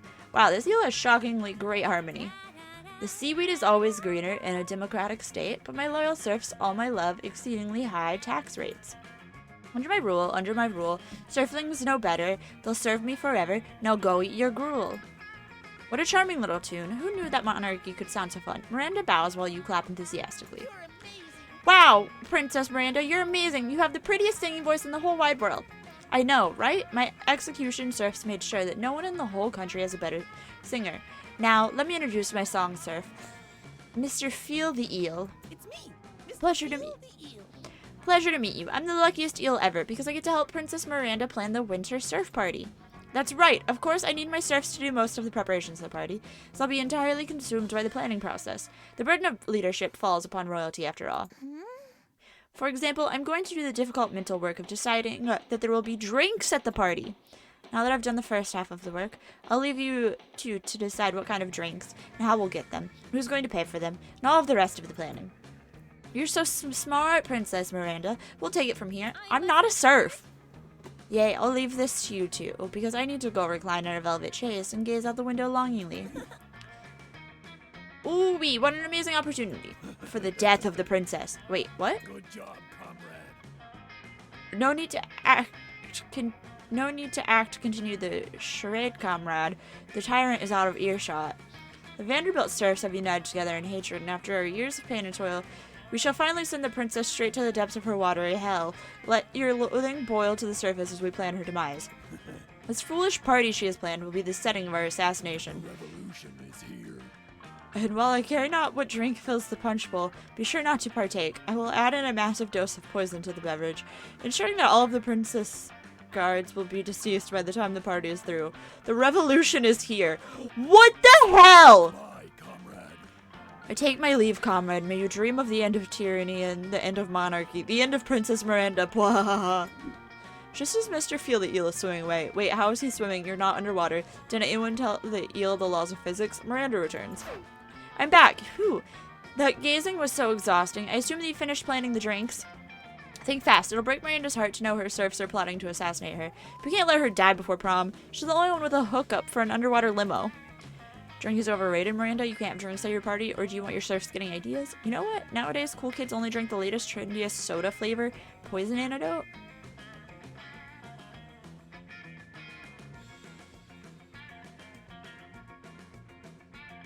I don't know which one I have.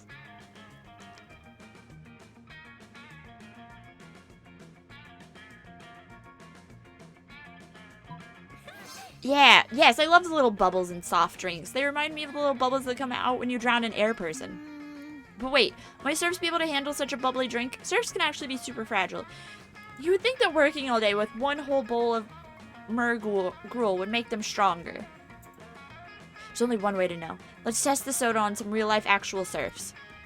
Miranda rounds up 3 of her human test serfs. You administer a dose of poison antidote flavored soda to all of them. The serfs love the flavor, and the soda counteracts some of the poison the Vanderbilts placed in their water supply to keep the population docile. OMG, my Serfs look better than ever. We'll definitely serve this at the winter Serf party. And bonus, I'm pretty sure this counts as providing adequate health care. Hashtag best monarch ever.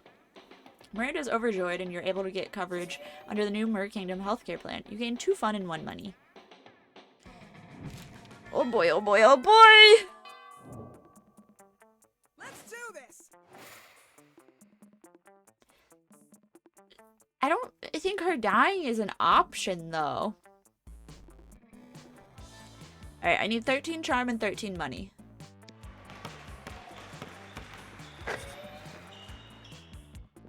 Later, you find Scott sitting on the bleachers talking to himself. And victory is like a car. You just gotta chase it, and no. It's no use, bro. It's a big game this weekend, and I'm the quarterback, so I gotta give a good pep talk. But, well, I don't know how to talk pep, bro. I've got plenty of pep inside me, but how do I make it come out of my mouth? I've tried using words, and different words, and even grunts and growls, but my teammates just look at me in fear and confusion. Do you think maybe you could help me talk my pep? Of course you can. You share your secret to an extra peppy talk. Here, wear my lucky underwear. My talk is always peppier with this around my nethers. It's not supposed to be a pep talk. It's supposed to be a pup talk. Bring all your baby brothers and everyone get pupped for sure. So that one sounds fun. Bottom one sounds fun. Top one feels like boldness. I don't have that. Oh yeah, that makes way more sense. I don't even know what pep means, but I do know what pup means. I've got plenty of those at home. Scott comes the next day with an armful of half-toddler, half-wolf pups. They're adorable. They're horrible. They're adorable. The rest of Scott's team doesn't know whether to flee in terror or snuggle up with the little guys. Oh, look how well everyone's getting along. They all love each other.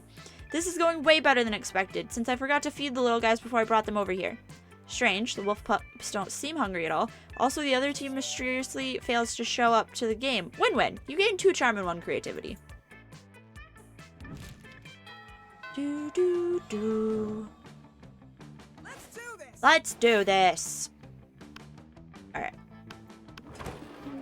Veer's about to lift a glass of scotch to her immaculately painted lips. You can drink whatever. The school apparently. Miranda skipped stop. What?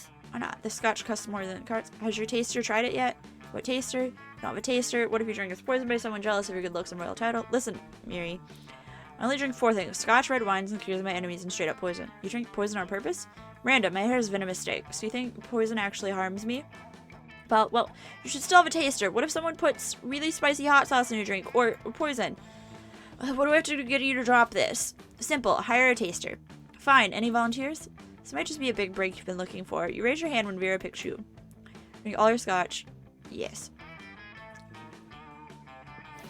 What are you doing? That bottle costs as much as the first Apollo mission. How do you feel, Royal Taster? Are you poisoned?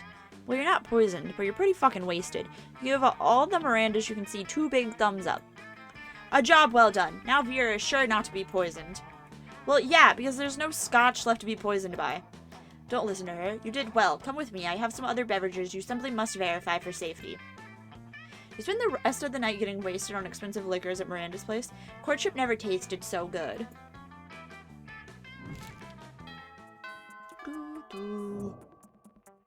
Let's do this. Alright.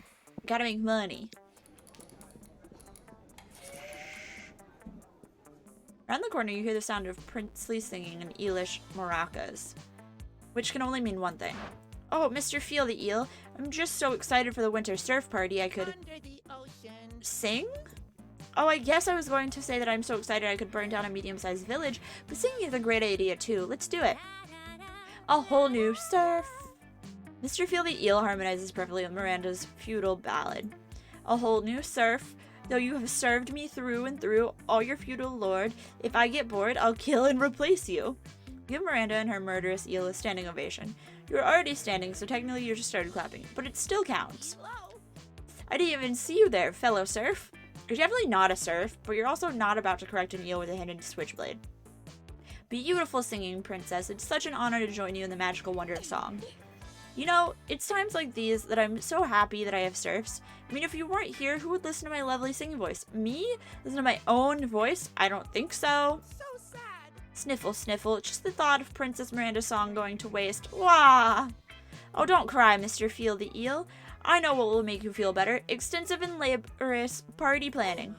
Yeah, you're right, Princess. That would cheer me up right away. I knew it. In that case, missing one crucial thing. For the Winter Surf Party, activities! This will likely be the only party my serfs will ever have the chance to attend, so we should make it as fun and memorable as possible. I'm just bursting with ideas, Princess. We could play Shave the Princess' Neck. Each serf could shave your neck with their sharpest sword. Doesn't that sound so adorable? OMG, I love it. Everyone will admire how hairless my neck is. I mean, my neck is already hairless, but I guess if everyone used their sword on my neck, it will be even more hairless. Or we could dig a special princess pit and fill it up with the cutest animal, feral panthers. Princess Miranda, you could pet the fluffy panthers all night in your special inescapable pit. Yes, yes, yes. Mr. Feel the Eel, you're a genius. Down with the Mer Kingdom. Or we can simply sit you down on your gluttonous throne and read aloud one by one a list of the atrocities and injustices you've committed until Poseidon himself smites you down. Wahaha, down with the Mer Kingdom. I mean, tee-hee-hee, I love you, Princess. Aw, Mr. Feel the Eel, you're so precious. I didn't even know peasants could be this cute. Anyways, as I was saying, wow, a butterfly. Miranda abruptly leaves to chase the butterfly. But wait, that means you're alone with... Salutations, comrade. You have done well to weather the tyranny of the Vanderbilts so far, but fear not, the day of their demise fast approaches. So, The evil princess is falling into our trap, just as we intended. She thinks she's just choosing a party activity, but she will actually choose the method of her own death. Ha! The irony is delicious as the sweat of the proletariat. bye, comrade. Ah, she returns. Bye, comrade. May the blood of the monarch salt the earth. What the hell? I mean, farewell. Party planning can be so stressful, but I feel so much better after vivisecting that butterfly. Fun fact, the most beautiful part of a butterfly is its gorgeous glistening stomach innards. Oh, did Mr. Feel run off again? Well, whatever. His party activity suggestions were so perf. We could just use one of them, unless you have anything better in mind? Impress Miranda with a killer party activity. Well, not literally killer. Ideally, you're hoping for something fun, family-friendly, and assassination-proof. Security game. If you murder someone, you lose. You're looking for a game that serves as the opium of the people, but there's no better opium for the people than actual opium. So a game about smoking lots of opium.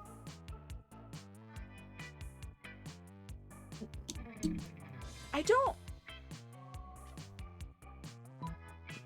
So fun. Wow, can you imagine how cute the serfs will look with their little opium pipes? Ah, that would just be so precious. But of course, one can't partake in opiates without a matching outfit. Each serf will need their own opium pipe, and matching opium hat, and their own opium ascots.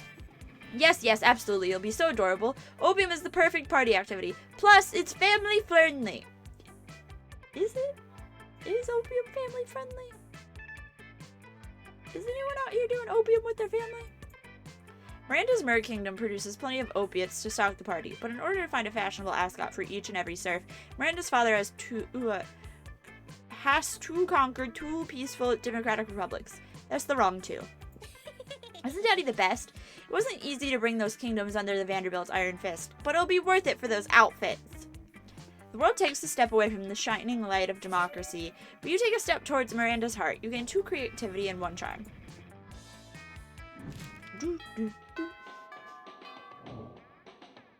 Let's do this. Let's do this. Okay. Catch Miranda monologuing about her problems to no one. She often does this. It's like she's accustomed to having a royal scribe following her everywhere she goes. But whatever shall I do about my army?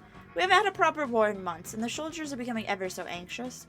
I tried sending the servants to give them tummy rubs and even putting extra leaves and sticks in their cages, but they just kill the servants with the sticks. Never thought managing an entire branch of the military would be so challenging. How can I possibly keep my soldiers entertained? Did I them have practice war?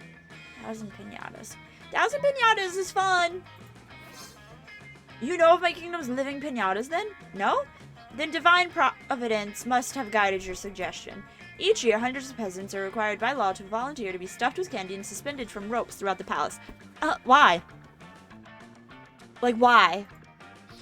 Visiting dignitaries are invited to take a few ceremonial whacks, but we always have more pinatas that we can use. I'm sure Daddy would be happy to lend me 1,000 pinatas to keep my army happy. A splendid idea indeed.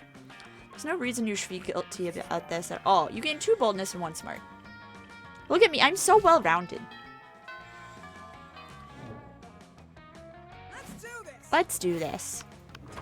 You arrive at your chosen table to find Miranda folding napkins. Okay. I'm gonna skip through this, but we're choosing the Miranda one. Oh, that's adorable. Look at it's folding everybody's napkins. It's like a tiny, adorable Serf. Looks like it's folding the other napkins, but more self-folding napkins. I know, it's so efficient. Go, little napkin Serf. Be free. Are you worried that this will turn into a self-replicating napkin scenario, progressing geometrically until the world is nothing but napkins? Why? That sounds lovely. God, you're impossible. Seem to have mispronounced impeccable. Whatever, I'm leaving before the napkin folk take over the world. Vera leaves you alone for a romantic lunch with Miranda. You can't hang out too long, though. You've got to stop those napkins before they take over the world.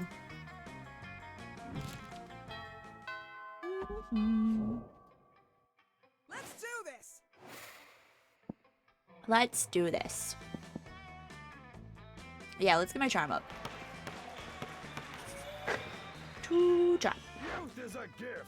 Alright, everybody, let's get ready for a rousing round of middle-aged stylish shinty. Yes, really? Just kidding. It's more dodgeball, Liam. Miranda, you're the team captains. Miranda, you pick first. Oh, well, I guess. Tori? Miranda pulls you aside and begins talking a stage whisper that's probably definitely audible to your fellow students.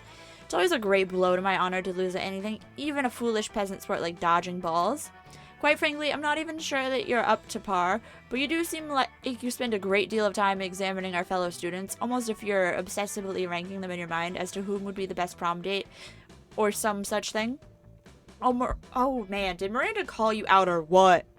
Tell me, so that my royal reputation is not sullied by losing this paltry game, how best can I assess the skills of my fellow students and therefore lead my team to victory?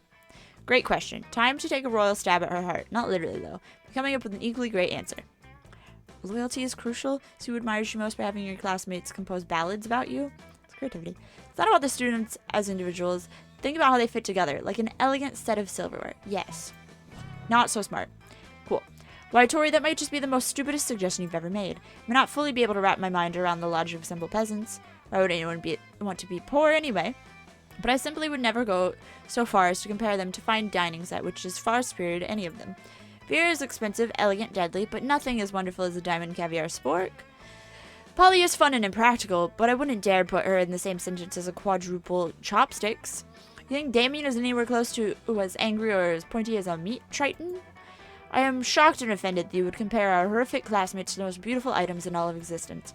You know what utensil you remind me of? None. That's the whole point. You remind me of a peasant, which is what you are. You are henceforth banished from the team. Go on exile to Liam and talk about mason jars. Well, that backfired. You knew Miranda loved silverware, but who knew she loved it that much? It was 2 charm and 1 fun. Although you did learn quite a bit about utensils. Cool.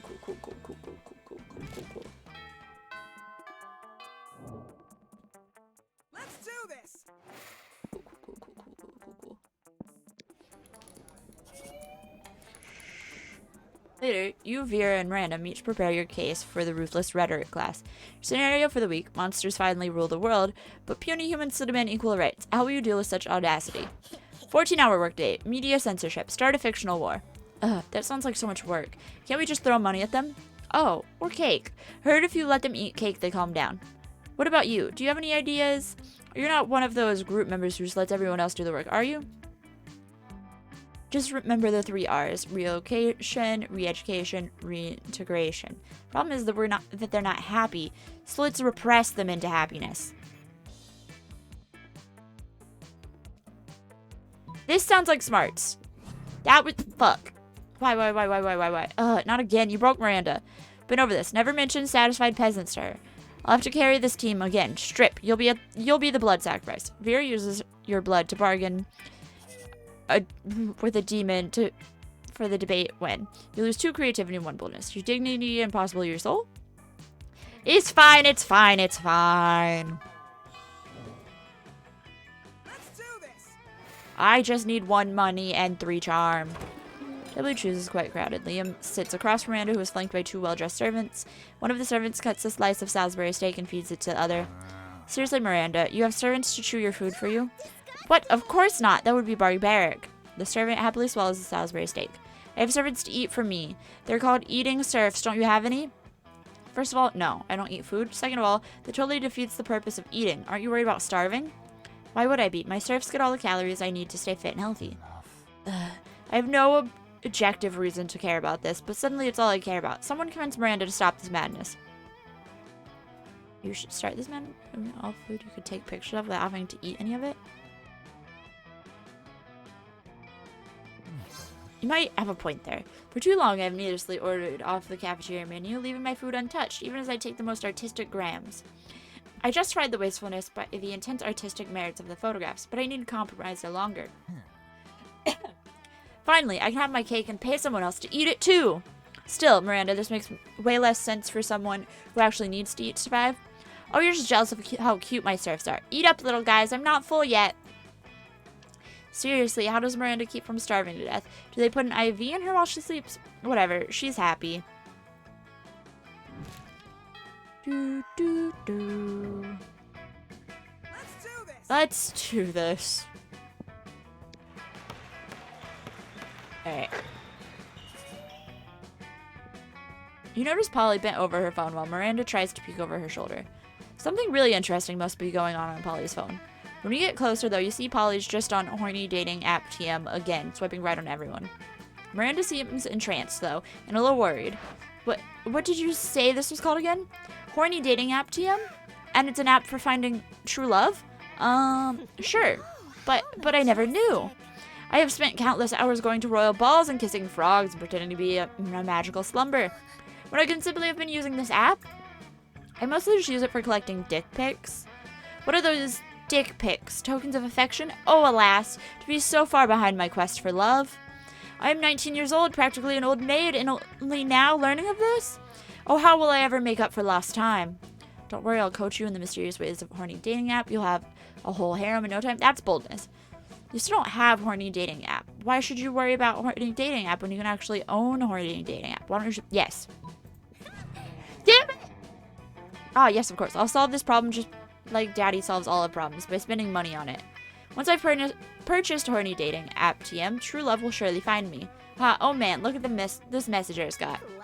I want to put plastic wrap on your chest and then poop on the plastic wrap and then wrap up the poop and draw eyes on it and name it Hot Dog Pete. What on earth does that mean? True love.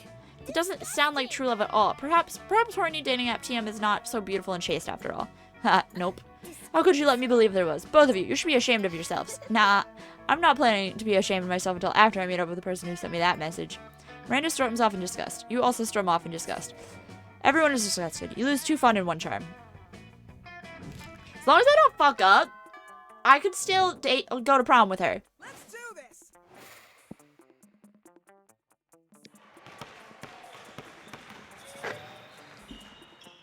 You see Miranda hovering in the hallway, whistling to herself and checking out her reflection in her own scales. Why, hello there, Tori. How funny and random to see you here entirely by coincidence near your locker. Seeing as how we're getting on so well, I have decided to afford you the honor and privilege of taking me to the seahorse races. You can pick me up after school today and bring me an assortment of flowers and chocolates as a gift. You're welcome. Aw man, a chance to buy shit for Miranda and take her on an outing you have no interest in? Sounds amazing. Let's rock. Go to the horse races and look for Miranda.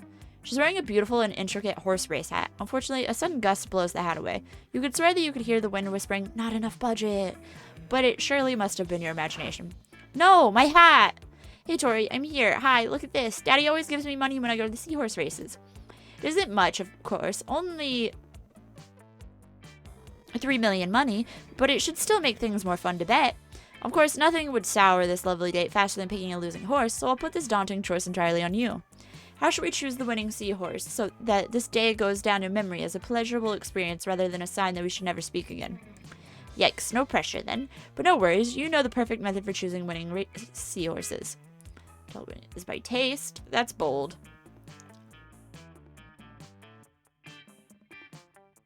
Why watch people ride seahorses when you could be riding me? No, literally, though, get me a saddle and let's enter the race.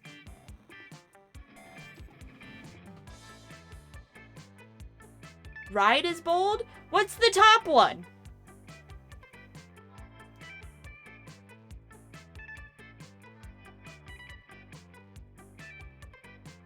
I have 5 boldness. That is my lowest. So I guess we're going with the top one. It's creative. Fuck, sure. By taste. Yes, of course. Daddy always says I have excellent taste in things, and I pay my servants to agree. So why should I have anything less than great taste in tasting horses? Let's go.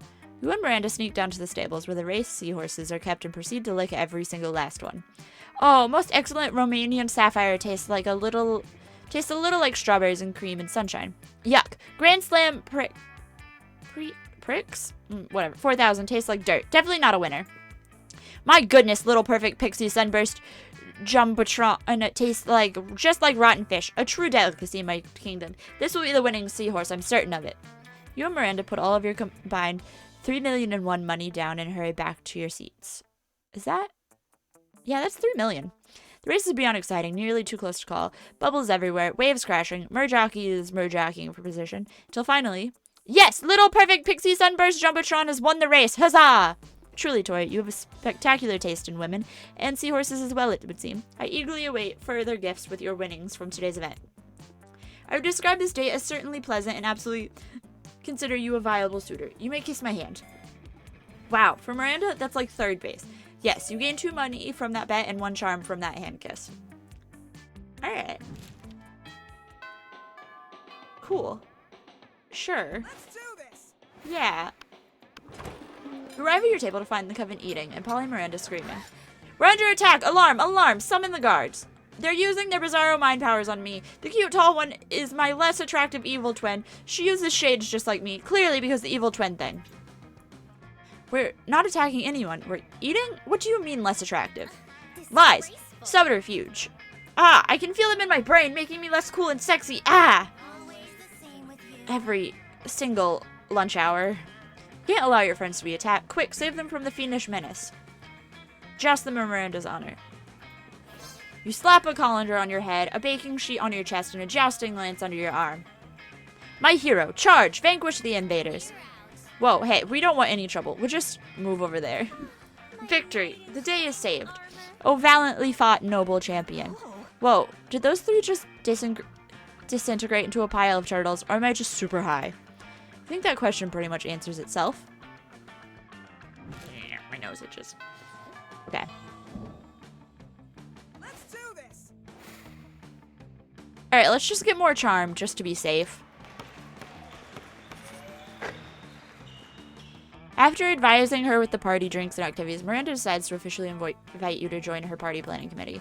Of course, Miranda's invitation is an official draft notice including death threats for refusal or tardiness, and an armored guard detail to fetch you for the immediate emergency meeting.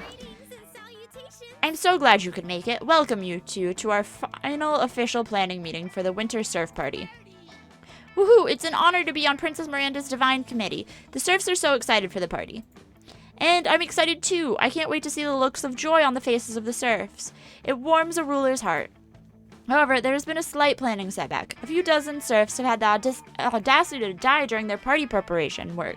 Something about exhaustion and chronic dehydration and horrendously inhumane working conditions. Aren't they underwater? How did they have dehydration? Such icky rebellion. Don't worry, I officially uninvited any serfs rebellious enough to die before the party, so that little matter is solved. And now we move on to the main subject of our meeting, the cake. Well, how lucky the serfs are that you're serving a cake. What kind of cake is it, Princess Miranda?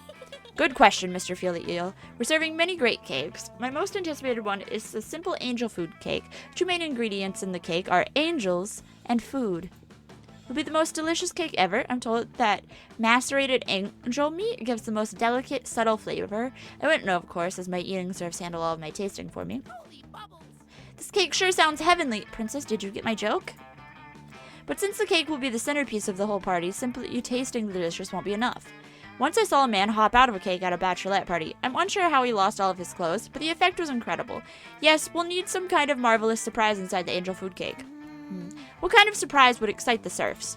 Perhaps a copy of our Mere Kingdom Constitution, signed headshots of their beloved princess, or coupons for extra punishments? What do serfs even like? But Princess, you're working so hard planning this party. Why don't you let Tori and I come up with a surprise? After all, you deserve a surprise more than anyone. Oh, Mr. Feely Eel, couldn't agree more. I shouldn't have to work hard on anything ever. But I don't want to make it too easy on you, so I demand the cake contains 2 surprises inside. Each one of you should come up with 1 surprise. Oh, I assure you, Princess, you'll be surprised. Your face will be painted with shock so intense that the bells of justice shall finally ring across the watery valleys of the Mer Kingdom. Perfect, that's what I'm going for. Well then, I'll off to go prepare my party guillotine. Oh, don't worry. It's only for tardy serfs. Comrade Feel is here. Hail! Comrade Feel is here, the leader of the Mer Rebellion. Once again, I have leveraged my political position with the princess. The stage is set for our coup. This party shall be the start of a new age. An age of reason. An age of freedom. The age of the new Mer Kingdom. I shall use this ridiculous cake surprise scenario to plant a deadly and vicious assassin inside the dessert itself. When Princess Miranda slices into the cake, our assassin will slice into her. Freedom to the serfs, death to the princess. We shall toast to the rise of the proletariat. Mr. Feel is such a party pooper. If you wish, you can plan some kind of second cake surprise, as the princess mentioned, but whatever you do, she will not live to see it. My assassin shall end her faster than she ended the life of my brother, Mr. Jaleel the Eel. Glory to the new Mer Kingdom. I shall see you on the morrow, comrade. Glory to the new Mer Kingdom. Mr. Feel the Eel slithers the way. Quick, come up with a counter surprise that will neutralize Mr. Feel the Eel's deadly cake assassin. Ever convincing propaganda in favor of royalty. The assassin's grandma in order to scold him.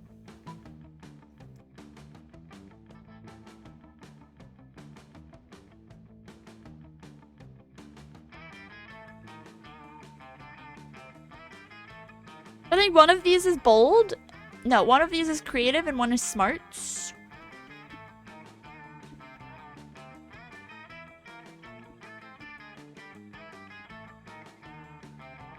And I don't know which one's which. We're gonna go with... Yeah, we're gonna go with this. Oh, that's charming. You use your genius 1,000 times master hacking skills to infiltrate Mr. Eel's mail account. He has one unread message entitled, "Yes, the murder assassination of the princess. I will do it as we have agreed. This is Rick the assassin." Message is from, "I love killing, but I love my grandma even more than I love killing," at assassin4u.com. Wow, thank God the school teaches hacking classes. Whoever thought that computer proficiency would come in handy. You easily hack the assassin's ancestry.org account. His password is grandma2, and make friends with his real-life actual grandmother. Her name is Bertha, and she's fucking amazing. Bond with Bertha over the immorality of killing monarchs, and you also have an amazing time listening to her stories about being a nurse in the last Mer-Person war. Bertha totally agrees to hide in the cake during the party and have a heart-to-heart chat with her grandson. She also teaches you how to play cribbage. You gain 2 boldness and 1 smarts. Okay. Let's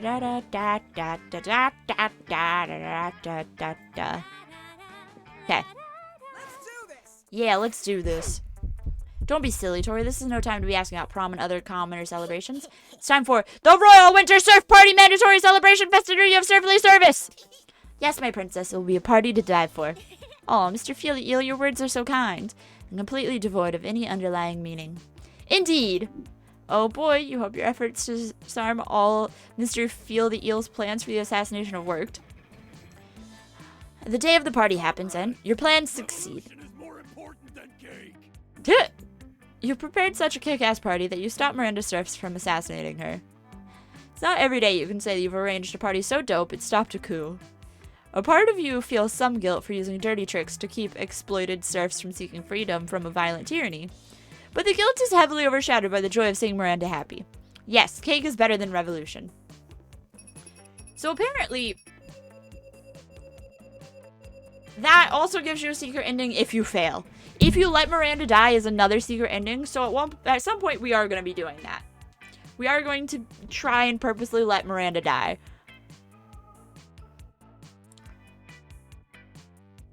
So that's fun.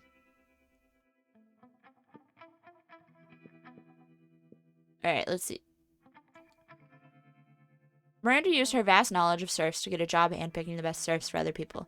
Unsurprisingly, she ended up leaving her serfs to do the work. Liam honed his most admirable skills, got a job with it. He now designs moment gram filters. Scott became a world-renowned athlete. Yep. Okay. Alright. So, I'm gonna end this here. Prepare to bring chaos and destruction to this realm. It's party time. I don't know what that means. But I'm gonna end it here. So, yeah. There we go. So, if you want to know when we're streaming next, you should check out our Twitter. I post the stream schedule every Sunday. Also, I post, like, memes and updates, like how I was late to this stream. And then our YouTube has all of our VODs, so you can catch up on what we've done in the past. And then we have a website that tells you a little bit more about us as a company, about each team member, has some game reviews that I've written. And then we have a product on Pathfinder Infinite. It is actually right here behind me. It's called Heroic Crafting. It is variant crafting rules for Pathfinder 2nd Edition. And we also have a TikTok where I post Twitch clips.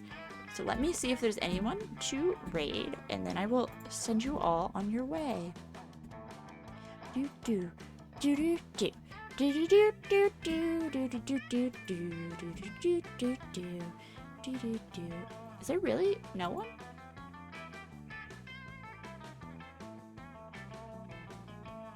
Do do do do do do do. Do, do, do, do, do, do, do, do. Yeah, so there's no one, and I don't really feel like looking too hard, so I'm just gonna end it. Okay, bye!